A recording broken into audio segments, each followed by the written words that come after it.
Isa sa publiko na ng ombudsman ang laman ng telepono ni dating DPWH Undersecretary Maria Catalina Cabral na natagpuan kung saan nakitang patay si Yusek Cabral sa bangin ng Cannon Road sa Tuba, Benguet. Ito ang tiniyak ni Palace Press Office Claire Castro oras na matapos ang forensic examination sa cellphone ni Cabral.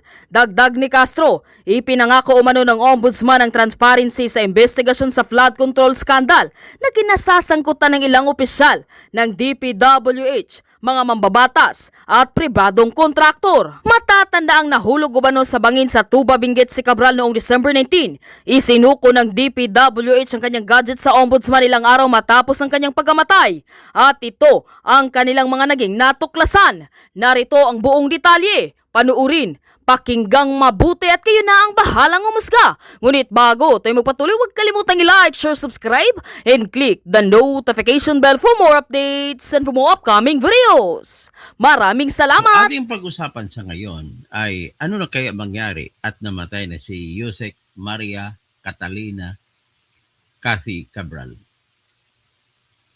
Kung tumalon man siya o hindi sa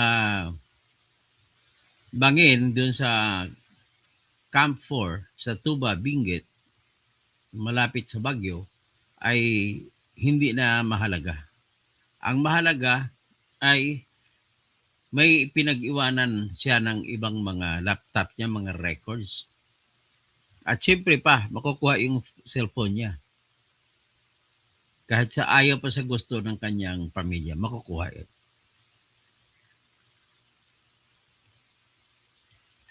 At kung makukuha yon, at dahil kailangan din sa ebidensya, pwedeng isakripisyo ang personal na impormasyon patungkol sa kanya dahil yon lamang ang ang tanging paraan na titira para malalaman kung ano ba talaga ang totoo, kung sino-sino ang mga nanghingi ng insertion sa kanya. Yon, matindi yon. At isa na dito, may pinagbigyan siya ng mga kanyang dokumento na hango sa kanyang computer. At ang isa na sa pinagbibigyan dito ay yung batang congressman na anak ni Senator Loren Legarda na si Leandro Legarda Leveste. So base sa sinabi ng magaling na congressman na batang ito ay siya ay hopeful na magagamit ito para sa pagpapakulong sa mga taong kumausap kay Yusek Cathy Cabral. Ay malungkot nga naman dahil ang unang-una, ang pamilya niya ay ayaw nang ipa-autopsy ang katawan ng kanilang kaanak.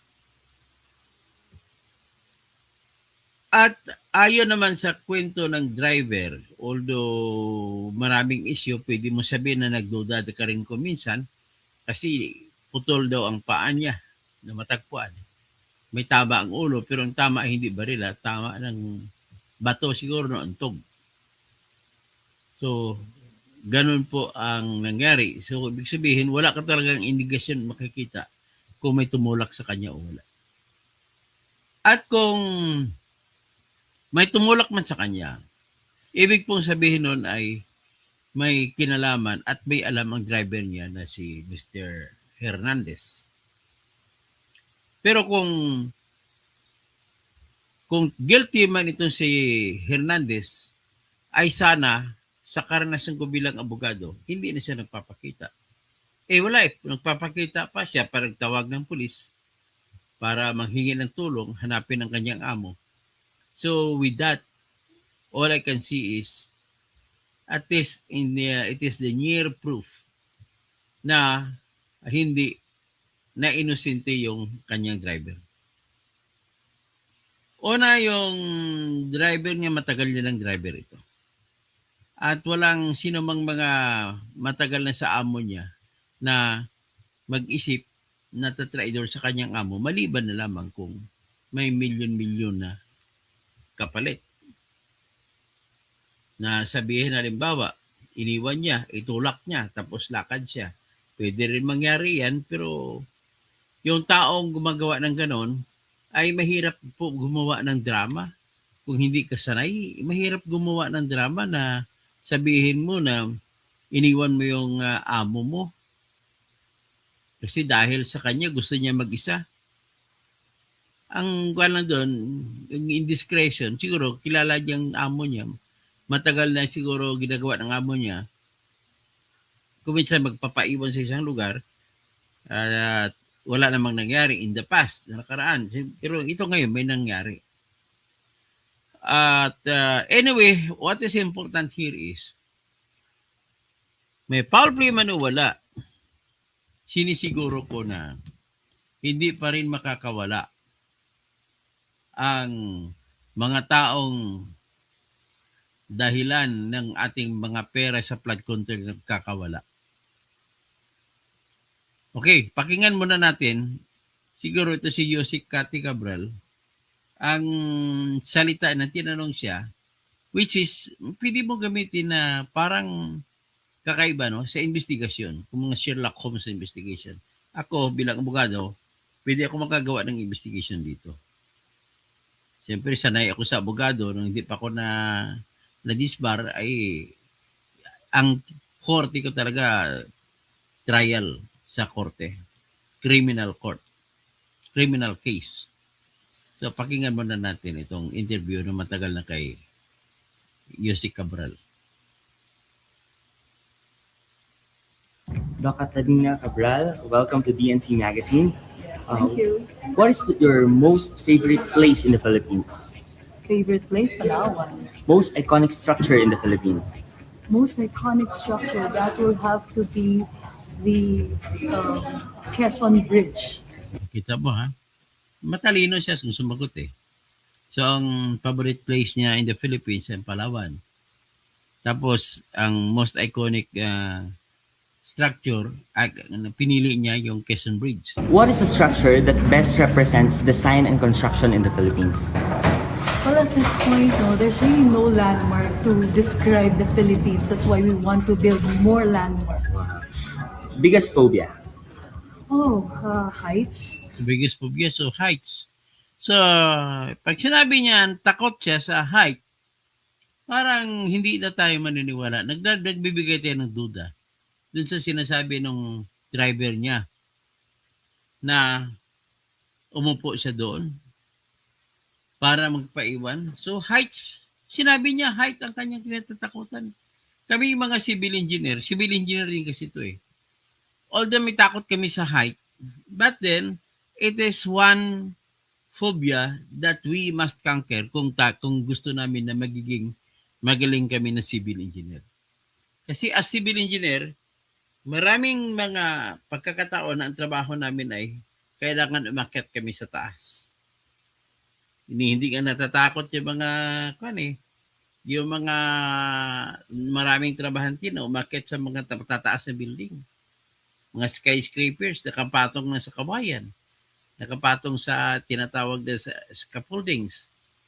So kami mga engineer, hindi namin masupervise na maayos ang trabaho ng aming trabahante kung hindi kami aakyat na may kasabay sa kanila. So, kailangan height. So, pakinggan natin kung ano pang sinasabi ni Cathy Cabral. Most favorite place in your house? Bedroom. What is the first thing you notice about Ibig sabihin, bedroom. Pag bedroom ang most favorite place sa bahay niya, ibig sabihin, laging pagod. Gusto niya matulog na matulog. Ganun ang impression ko noon. So, di ba rin pwede sabihin na bedroom dahil ang mahal naman niyang kanyang mister, eh, matagal na sila nag-asawa, eh. Siyempre, nagkakasawaan na yan. Pagmamahal na lang natitira sa kanila. someone? The eyes.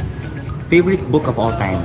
The Bible. Ano yung hindi ay sagot? Favorite book of all time is about someone. The eyes. So, kung may gusto sa isang tao, ang paborito niya ay mata. So, dapat may killer eyes pala yung isang lalaki o isang babae na makaharap ni Yusik Cathy Cabral para magiging malapit sa kanya. So, Favorite book of all time? The Bible. What country have you always wanted to visit? Italy. ganun, Bible din. Gusto niyang libro, pinaka-the best na libro sa kanya of all time. Tapos ang lugar na gusto niya bisita lagi ay yung Italy. So, talagang marami sa Pilipino. Italy. But you've been there, ma'am? Yes. Best vacation spot? Paris. What other profession you consider your Gusto niya sa abroad na vacation parts ay yung Paris. So, alam mo, well-known ang Paris sa mga lovers eh. So, pag may mga lovers na may mga pera sa Pilipinas, lagi pupunta sa Paris. At magpapapicture when lovers in Paris. Tapos, lalakad dun sa ilalim ng Elysee Tower. Alam mo yung Elysee Tower sa Paris? Ang gumawa na architect niyan ay siya rin gumawa ng Quezon Bridge dito sa Quiapo. Siya rin nag-design. Galing, no? yourself getting into? Journalist. Actress that you want to play your role if your life will be adapted into a movie? Lisa Calzado. Best thing you learned from your parents? Work hard. What is your biggest regret now? Nothing. How would you describe yourself in 3 words? Oh, workaholic. Sensitive. And a strong woman. Pero mo strong siya tapos papakamatay. Parang nakikita niya sarili na strong siya pero she didn't see it coming na nung na-engage siya sa mga flood control. I sincerely believe that Ma'am Cathy Cabral is a very honest woman until such time na pumasok na yung allocables na pinahawak sa kanya. At syempre nakatikim ng pera at nagbago ng lifestyles niya. Yan, pero ito po kasi ng interview sa kanya ay before 2019 pa ito. Hindi pa siya panahon pa ni Duterte, hindi pa siya hindi pa siya 2022 lang kasi nagsimula sa panahon lang ni BBM yung tinatawag na allocables na pinamimigay. What is a must-have thing on your bag? My phone My boat. and my wallet. If you're stuck in a deserted island, what is one thing you couldn't live without? A book. Favorite hobby? Reading. What is your go-to karaoke song? I will survive. What is Grabe, very strong woman talaga. I will survive. I will survive. something most people do not know about you? I'm a sensitive person. Do you have any nickname, ma'am? Cathy. Cathy. Cat. Cat. What is the best piece of advice you ever received? Be grounded. What advice would you give to your teenage self? Never regret anything that you do. And what would you think your 16-year-old self will tell you right now? You've done well. Yeah. Right or left? Right. Diamonds or pearl? Diamonds. Favorite TV show? How to get away with murder. Favorite movie? How to get away with murder. May criminal mind ka pala, Cathy Cabral. Of all times, the Notebook. If you have one superpower, what would it be? Read the minds of people. What are you most excited about in life right now? To get my children on their career goals and help them build their dreams. What is your greatest achievement? Being a mom. And what does it mean to be a woman today? It means that we have arrived and we are now more empowered and there are more opportunities now for women. Thank you very much, Dr. Catalina. So, yan po si Cathy Cabral nung araw. No?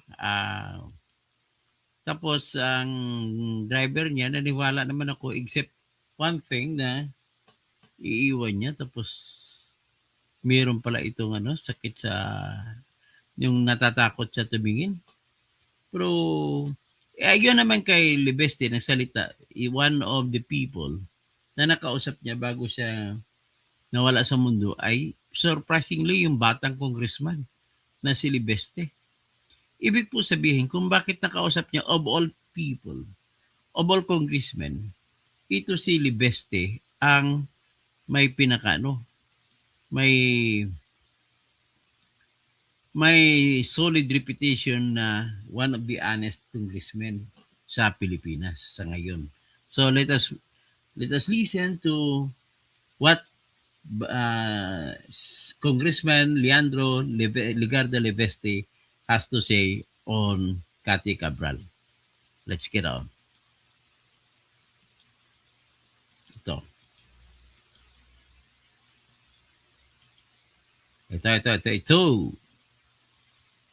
Pakinggan natin. That Secretary Yusek Cabral wanted to be a whistleblower because she gave you some evidence. Yes, I hope I can share that she wanted to be state witness and was, to my knowledge, not being offered to be state witness. Sorry, may you say that again?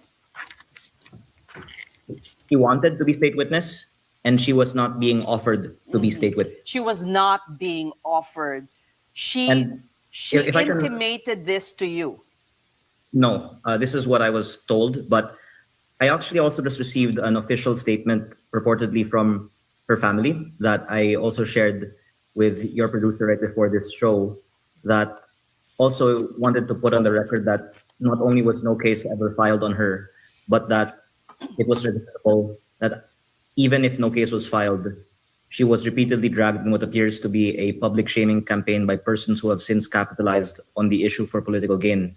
And they also clarify that she was not even formally invited to attend the hearing at the ICI this Monday, even if this was already in the newspapers. That wasn't true. That is what the official statement purportedly from their family that was released now says. All right. Take us back to your initial dealing with Yusek Cabral. You say that she wanted to be state witness. How did she convey this to you? This was not conveyed to me directly, but if I can share the following. After I met with her and obtained documents on the list of proponents in the DPWH budget, it was conveyed to me that she wanted to share more information. And I was thinking that we were going to be getting more information, but I think she was affected, of course, by the public attention, even if there were not as much actually being done on the legal side. And then that led, I think, to yesterday's events, because I think what the statement that has just been released implies that it is unfortunate that she was dragged into a public shaming campaign by persons who have since capitalized on the issue for political gain, was that the press conference at the DPWH yesterday morning may have not been coincidentally on the same day that yesterday's events happened. Okay, the way you are conveying to us is there was a conduit between the two of you. Did I understand it right? You were not speaking to her directly, but there was a bridge. I went to her office twice, and in those instances and in instances subsequent to that, had also talked with her. But the more recent communications I'm talking about were not directly with her. That's right. So if you want to discuss the interactions that I had on the documents, those were given to me on September 4, and they pertain to the proponents in the DPWH budget. Okay. On September 4, you met with her personally. Yes. Why was And- she... Okay, go ahead, and- continue. And even after then, she's been attending the hearings in Congress and the Senate. And that's one of the other things that the official statement that was just released wants to make clear, that she was cooperating with the investigation. And that's why it's unfortunate that someone who had so much information and could have been a very useful witness was not given the opportunity to share everything that she knew. Okay, yan ang sinasabi. Ang Why do you ibig na think this sabihin list has not ni Congressman Libeste ay maraming impormasyon hawak si Cabral, pero bakit hindi siya inaalok na magiging state witness? So ibig sabihin, ang humaharang diyan yung mga guilty, inaharangan siya na maging state witness. Papakinggan natin ulit itong parte sa mga interview ito kay Libeste.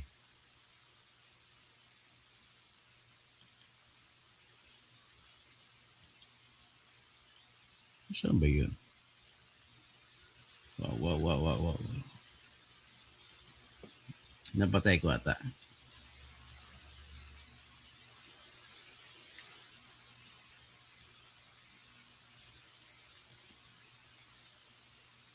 Oo nga, napatay ko ata eh. Ay, hindi naman. Hindi naman. Ito siya. So, dito natin papasok.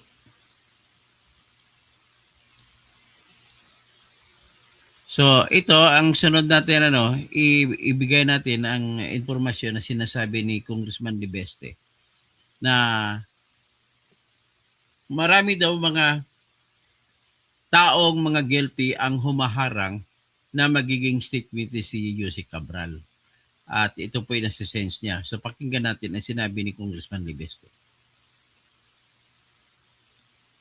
Why do you think this list has not been made public? Why do you think the ICI never asked you for a copy? I mean, I would like to ask you for a copy Pero because I think everybody is curious and it seems like this would unlock a lot. Bago natin sabihin yun, pero sabihin muna natin yung naihulay ko pala na una ko iakyat yung kwento ni Congressman Libeste na binigyan siya ng mga dokumento. So pakinggan muna natin ito bago ko ibigay yung kwento niya kung bakit maraming ayaw siya magiging Questions and solve maybe some of the mysteries that we are facing with this case. Not surprisingly, there are many politicians who are on the list because the assumption anyway is that congressmen and senators insert projects into the DPWH budget, although this is not officially admitted by the DPWH in the net. But the perhaps less expected thing is that there's also other people outside of the legislature that insert projects into the budget based on the names in the list. This includes not only cabinet secretaries but even undersecretaries. Well, And Congress- I think it shows that flood control was really used as a form of compensation for people. I'm sorry to put it in those terms, but I think the disclosure of the list will show that there are people who have nothing to do with flood control that are somehow, according to the list, assigning in what place to plan flood control projects. But Congressman, can this list be considered the smoking gun to prove that the lawmakers' proponents indeed have anomalous dealings when it comes to infrastructure projects? Because on the contrary, they can claim that it's just a list. Well, first, I would like to hear what the DPWH has to say about even acknowledging the existence of the list. That's why it's helpful that the media is bringing attention to this because it's, I think, very reasonable to ask that this be officially commented on. Well, following Congressman, following the untimely passing of Yusek Cabral, what do you think the implication of that will be on the investigation into flood control projects? And is there anyone else who shares the same amount of knowledge as Yusek Cabral did? Well, there are people who are in her office who are still in DPWH. And there are also people in Congress that are reported to be handling insertions at the Congress level. But when I was in the ICI, I actually asked them, and they said that Yusek Cabral probably knew more than even Secretary Bonoan, and certainly more than Roberto Bernardo. And that's why it was conspicuous that she was not granted the same platform in the hearings to share what she knows, and that perhaps by, as in their own words, publicly shaming people like her, they were actually and eventually irreversibly discouraging them to share the information that they had. Do you suspect Congressman Libeste, foul play in her death? anak ni Loren. I'm not in the best position to answer that, but I think there's also a report that she was emotionally affected by recent events, And of course, people can just draw their own conclusions, but it's certainly not easy to go through all of this public attention even before a formal case is filed on you. Congressman, with the new leadership in the DPWH, are you saying that they are not inclined to go deep into this scandal? And also, have you approached Secretary Vince with this list? Secretary Dizon Yes. was on the phone when I was meeting with Undersecretary Cabral on September 4 and authorized the release of the list to me. And I thought that after it was officially released to me, that it would be given to other agencies of government like the Ombudsman and the ICI, and even released to the public. And that's why I'm waiting for this to be officially commented upon. Okay. So the implication is that there are powerful people who are preventing this list from coming out. Well,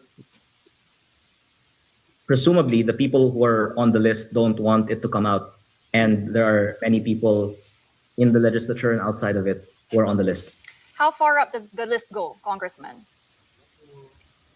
Well, the list doesn't entirely consist of people's names, but there's a code name, for example, like leadership.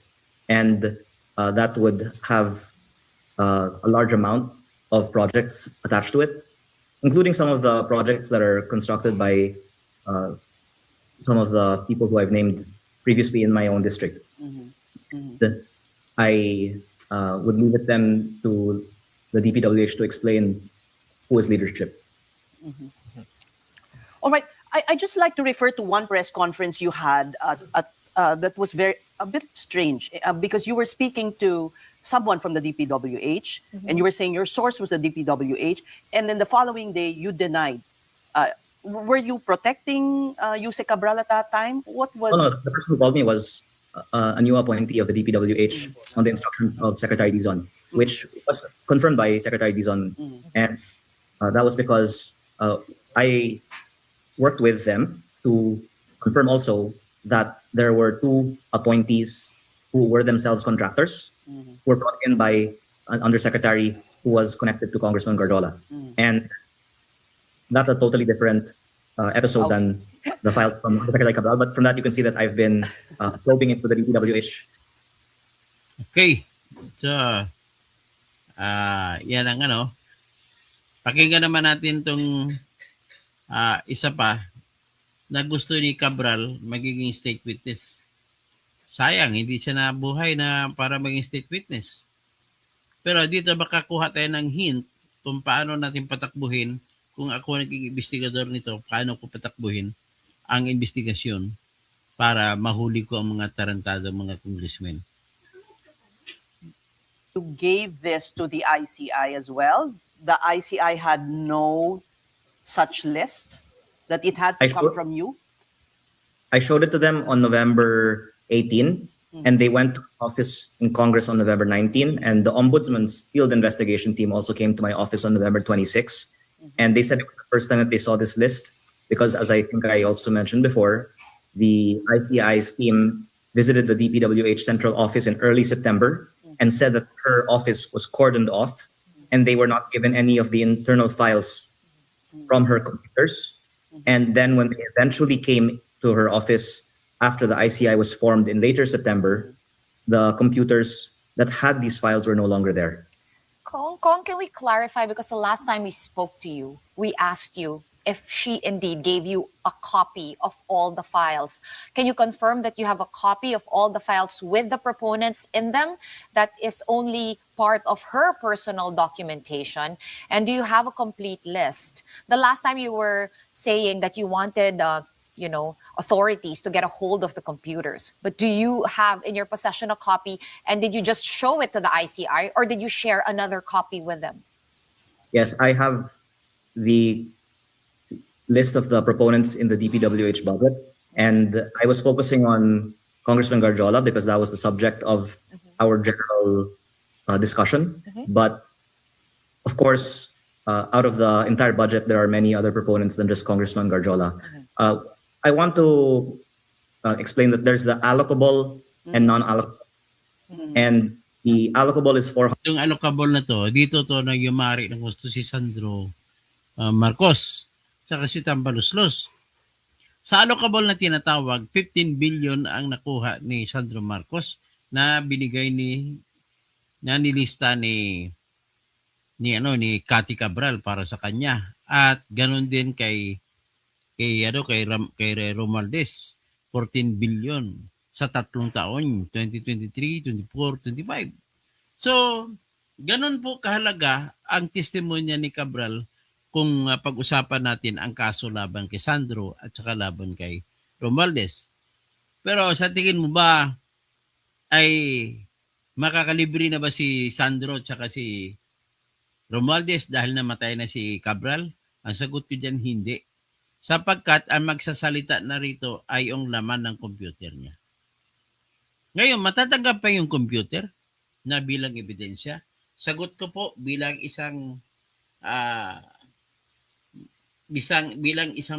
malawak ang karanasan sa ebidensya, bilang isang trial lawyer, napakagandang ebidensya po. Ang computer po ay isang pipi na ebidensya. Pero kung magsalita, 1,000 times eloquent kaysa sinumang testigo. So, bakit? Ang computer kasi pag binuksan mo, nakasave dyan ang mga files na ginawa ni Cabral, na tinype niya. So, kung nilagay na si Romualdez, binigyan ko ng ganitong oras, hindi na believable na kapanipaniwala ang lahat ng entry niya kung kailan niya binigyan, nakalagay dyan. Kung magkano at lahat, pati kay Sandro, lahat nakalagay dyan. So, ngayon, ang tanong, baka naman ito itatamper?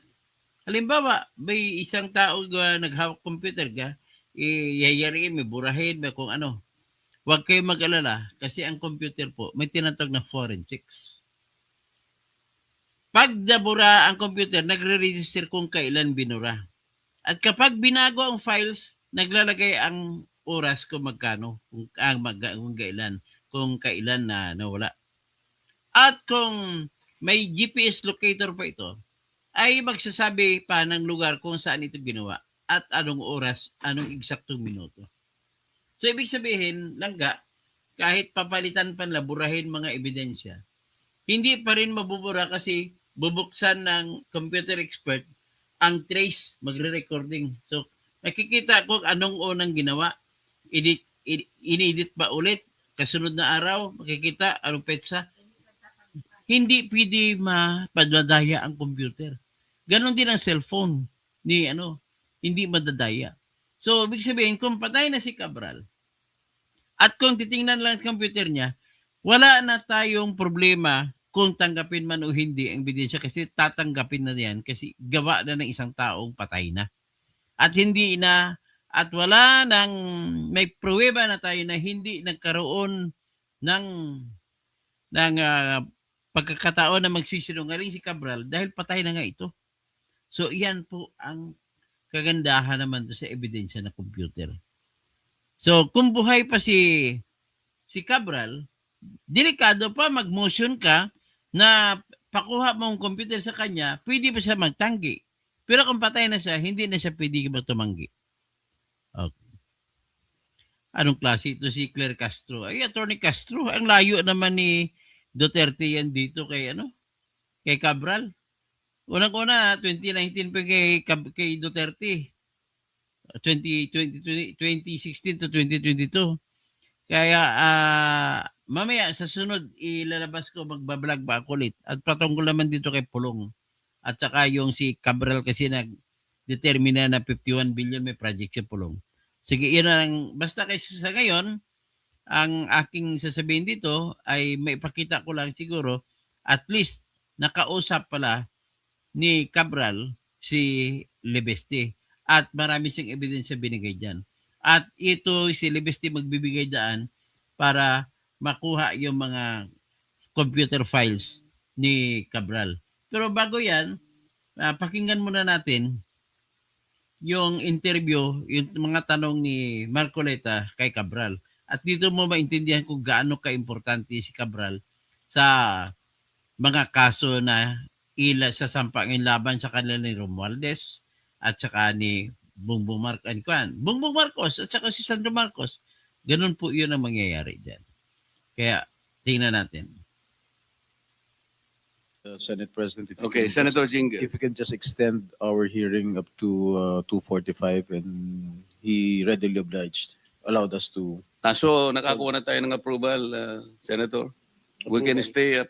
Ilang projects ang dapat nating tina sa Bulacan, makikita natin. Real time, kitang-kita natin kung tapos o hindi. Only to realize and be sad by say, hindi pala pwede dahil kailangan namin ng direct server. Kailangan pa namin ng satellite. Tama ba yun? Ayun, direct server sa satellite. Si Yusek Cabral ang nagbibigay ng ideya niyan. Para malaman, matuntun kung saan ang eksaktong lugar ng projects.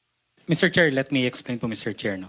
So, Mr. Chair, yung ating pong PCMA, Mr. Chair, it also utilizes other applications po ng department. Yung 15 na ibinigay sa akin na nakita na evaluate walang structures. Potentially ghost projects. Sa makatuwid ang PCMA, kahit ano pang sabihin ninyo, hindi rin nagiging... Dito tayo. Ano ba yung level nung pag medium A hanggang kung magkano yung mga inaward na kontrata? May pagkakataon po yun. Yung Kita ng mga empleyado ng DPWH, may dala-dala kang kahon na palagay ko, I assume, alam nila na pera yun. yes po, Your Honor. Nakikita po nila, sigurado po ako yun. Verify siguro, pero parang ghost projects na rin. Ang mga... Ang value nito talagang malaki yan. Kung kamukha nito, itong dito sa Barangay Birhen, 49,499,000. Yung isa, 96,499,000. Tapos yung dalawa, 77 million.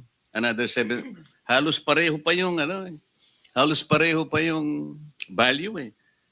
26 pesos lang ang difference eh. Nakakapagtaka talaga ito. So dito sa 4 na proyektong ito, magkano ang, ito ghost ito eh, magkano ang napunta sa inyo?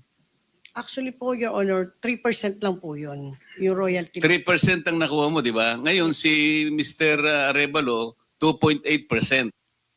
Parang Para hindi masayang ang kanyang... Ito yung kay we have Cabral. established that already between Alcantara and Bryce and Santos and Mendoza and Arevalo. Maliwanag na maliwanag pa yan sa sikat ng araw po. Secretary Cabral, itong mga pinag-usapan nating insertions kanina sa flood control, kanino mapupunta yon? Alam mo ba kung kaninong probinsya at district mapupunta yon? ma-determine po kung saan po mapupunta yung mga nasa You will be able to do that. You will be able to determine that. Kung saan pong engineering district. Yes, and you will be able to submit to the committee kung kanino na pupunta yung mga insertions. Kanina po binanggit na namin doon sa question. Kita mo ganun kahalaga. Alam niya kung saan, kung kanino, sinong insertion. Alam niya. Yan. Kay DBM Secretary. So alam niya kung sinong congressman, yung mga senador na pa-insert.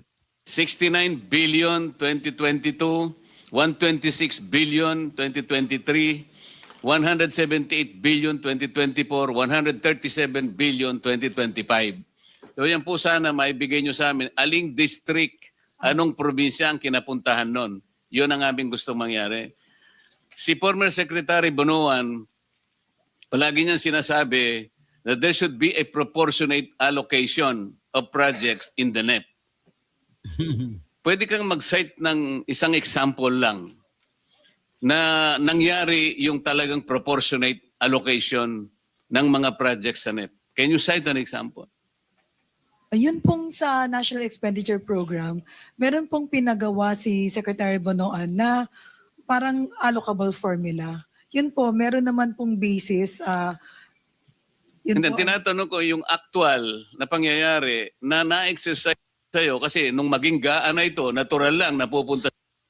Po yung So anyway, I want to cut that short kasi ang importante lang may ipakita ko katotohanan na hawak niya ang mga detalye at datos para malaman kung sino mga congressman at kung sino mga senador ang may nakasama sa insertion. At matanda ninyo, yung sa insertion diyan napasok si Bong Revilla. Nakuha na, kaya nasama si Bong Revilla sa kaso. At diyan din sa mga, si Joel Villanueva, tsaka si Jinggoy. Diyan din sila na,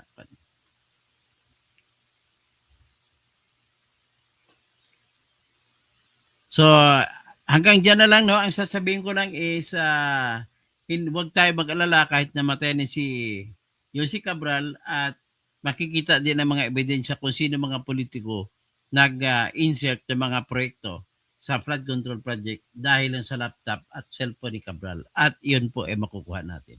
Magandang gabi po. Balik po kayo. Magandang umaga. Balik po kayo at titirahin natin si Pulong at saka si Cabral. Sa iso naman kay Cabral na tinitira ng mga tao ng BBM laban kay Pulong Duterte. Alamin natin kung ano ba talagang istorya sa likod nitong 51 billion na to at kung saan napunta